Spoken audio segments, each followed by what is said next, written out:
The poem is Amanda. Don't buy. इसमें actually क्या है कि जब पेरेंट्स बच्चों को टोकते हैं तो उनको ऐसा लगता है कि पेरेंट्स हम लोगों पे रेस्ट्रिक्शन लगा रहे हैं, फ्रीडम छीन रहे हैं। पेरेंट्स भी कभी कभी बहुत ज़्यादा ही बच्चों को बोल देते हैं, तो वो भी नहीं होना चाहिए। दूसरा, बच्चों को ये भी नहीं एक्सपेक्ट करना चाहिए कि हम लोगों के ऊपर कोई रेस्ट्रिक्शन ना हो, क्योंकि थोड़ा सा रेस्ट्रिक्शंस ज़रूरी है। तो इस पोएम में हम लोग पढ़ेंगे, अमांडा बोलकर एक लड़की है। ये जो ऊपर का लाइन है ये उसकी मम्मी उसको डांट रही है। फिर ये जो ब्रैकेट में लाइन्स है तो ये वो सोच रही है। फिर उसकी मम्मी डांट रही है और वो उस वक्त क्या सोच रही है, उस तरह से ये पोएम लिखा हुआ है। तो first is, don't bite your nails Amanda, don't hunch your shoulders Amanda, stop that slouching and sit up straight Amanda. तो उसकी मम्मी उसको डांट कर बोल रही है कि अपना नेल्स मत खाओ। डोंट हंच योर शोल्डर्स मतलब कंधा झुका कर मत बैठो। स्टॉप दैट स्लाउचिंग, वो ढीला छोड़कर जो हम लोग कभी कभी बैठते हैं ना, मोस्ट ऑफ द टाइम वैसे ही बैठते हैं, तो वैसे मत बैठो, सीधे बैठो। इस तरह से उसको डांट रही है उसकी मम्मी। अब वो क्या सोच रही है, ब्रैकेट वाला लाइन से, there is a languid emerald sea where the sole inhabitant is me, a mermaid drifting blissfully. तो लैंग्विड मतलब हम देखो लिखे हैं रिलैक्स्ड, ये बुक में लिख लो ये सब। एमरल्ड एक ग्रीन कलर का स्टोन होता है, जैसे रूबी होता है, पन्ना होता है ना, वैसे वही। तो एक वो इमेजिन कर रही है कि एक रिलैक्स्ड एकदम शांत ग्रीन कलर का एक सी है, जहाँ पर सिर्फ कौन है, हम हैं। वेयर द सोल इनहैबिटेंट मतलब अकेले इनहैबिटेंट वहाँ के हम हैं। और वो अपने आप को एक ह्यूमन बींग नहीं, एक मरमेड समझ रही है। मरमेड गूगल करके देखो, वो half fish half human being का जो होता है मिक्सचर। तो वो सोच रही है कि हम एक मरमेड है जो धीरे धीरे मूव कर रहे हैं। ब्लिसफुली मतलब हैप्पीली। फिर उसकी मम्मी उसको बोल रही कि did you finish your homework Amanda, did you tidy your room Amanda, क्या तुम्हारा होमवर्क ख़त्म हुआ, क्या तुम अपना रूम साफ की। I thought I told you to clean your shoes Amanda. उसकी मम्मी बोल रही है हमको लगा था कि हम तुमको तुम्हारा शूज़ साफ करने के लिए बोले हैं।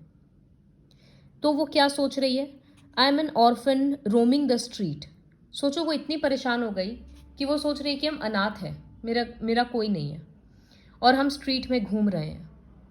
I pattern soft dust with my hushed bare feet मतलब बिना स्लिपर वगैरह के चल रही है और डस्ट में पैर का निशान बनते जा रहा है।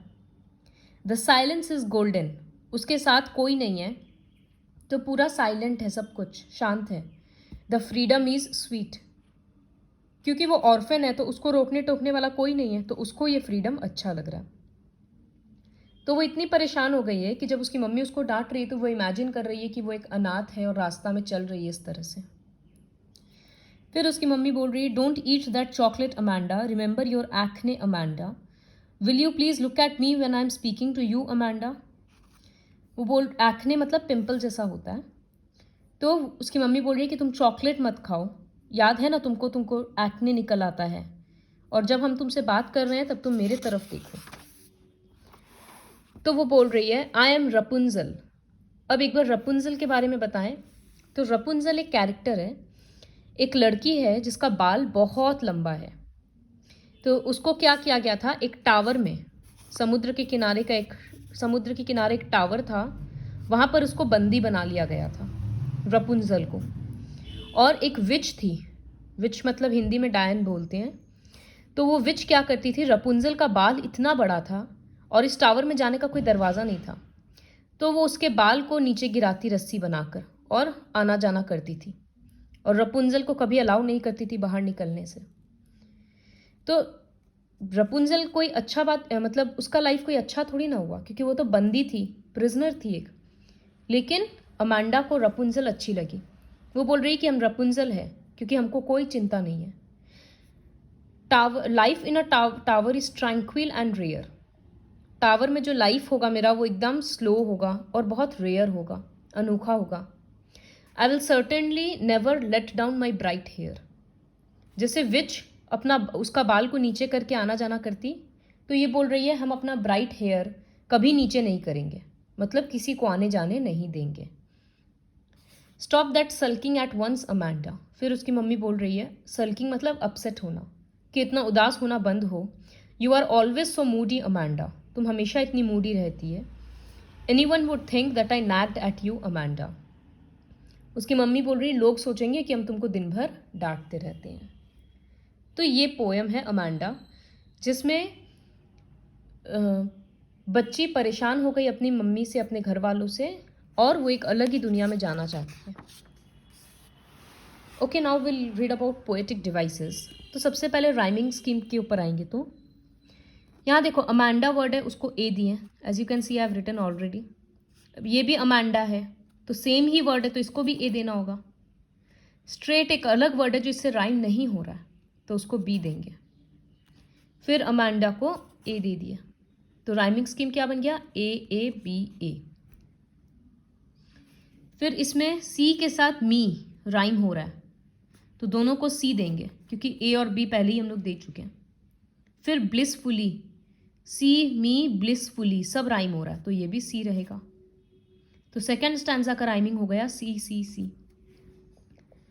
फिर इसी तरह से थर्ड पैराग्राफ में अगर देखेंगे तो अमांडा अमांडा ए ए हो गया।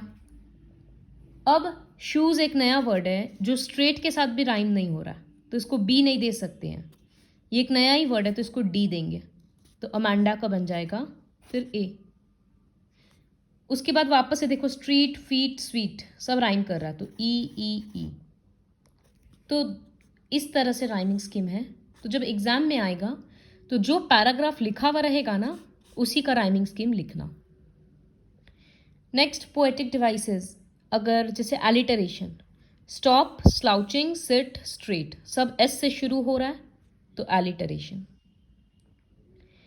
उसके बाद यहाँ पर डोंट डोंट, डिड यू, इस तरह से जब होता है ना कि कोई सेंटेंस, दो सेंटेंस या उससे ज़्यादा सेंटेंस सेम लाइन से शुरू होता है तब उसको बोलते हैं एनाफोरा।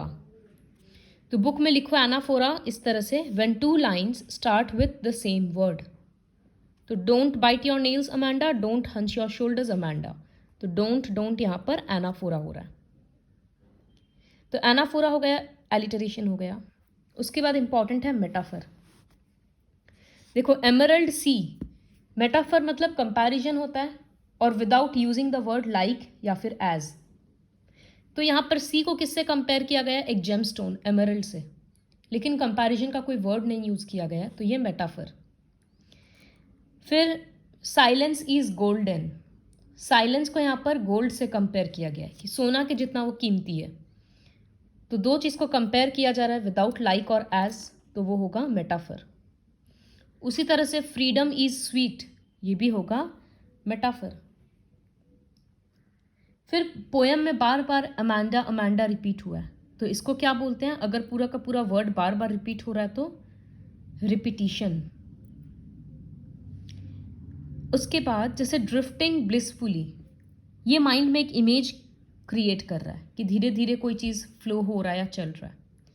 तो जब कोई लाइन पढ़ने से माइंड में एक इमेज क्रिएट होता है तो उसको बोलते हैं इमेजरी। तो इस तरह से लिख लो ड्रिफ्टिंग ब्लिसफुली इमेजरी।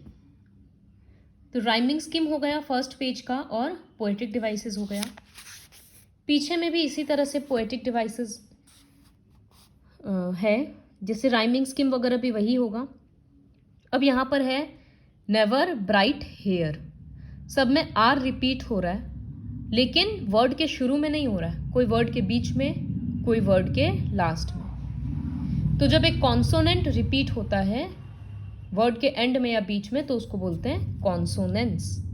तो यहाँ पोएटिक डिवाइस है consonance. Watch the video very carefully and write everything that I have written.